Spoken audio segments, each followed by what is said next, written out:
കഴിഞ്ഞ ദിവസം സോഷ്യൽ മീഡിയയിൽ ഏറ്റവും വൈറലായ വീഡിയോ ആണ് കയാക്കറിനെ തിമിംഗലം വിഴുങ്ങിയ സംഭവം. നിമിഷ നേരം കൊണ്ട് യുവാവ് പുറത്തു വരികയും ചെയ്തു.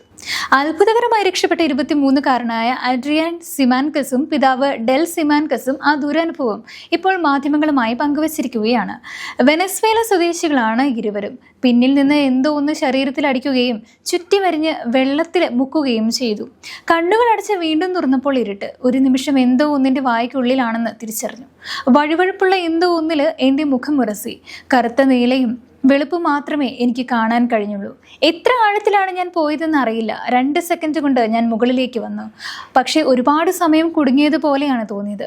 ഉപരിതലത്തിൽ എത്തിയപ്പോഴാണ് അത് എന്നെ തിന്നുകയായിരുന്നില്ലെന്ന് മനസ്സിലായത്, അഡ്രിയാൻ പറഞ്ഞു. അവിശ്വസനീയമായ കാഴ്ചയായിരുന്നുവെന്ന് പിതാവ് ഡെൽ പറയുന്നു. കയാക്കിന്റെ പിന്നിൽ ഉയരുന്ന തിരമാലകൾ രേഖപ്പെടുത്തുവാൻ ക്യാമറ ഘടിപ്പിച്ചിട്ടുണ്ട്. ആ ക്യാമറയിലാണ് ദൃശ്യങ്ങൾ പതിഞ്ഞത്.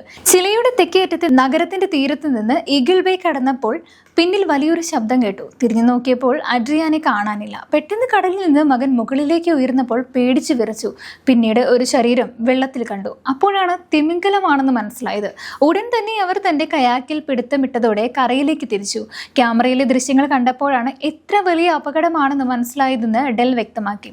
ഫെബ്രുവരി 8-നായിരുന്നു അപകടം. പിതാവിന്റെ പിന്നിൽ കയാക്കിംഗ് നടത്തുന്നതിനിടെ തിമിംഗലം വെള്ളത്തിൽ നിന്ന് പൊങ്ങുകയും അഡ്രിയാനെ വായിലാക്കുകയുമായിരുന്നു. വീഡിയോ നിമിഷ നേരം കൊണ്ടാണ് ലോകമെമ്പാടും പ്രചരിച്ചത്.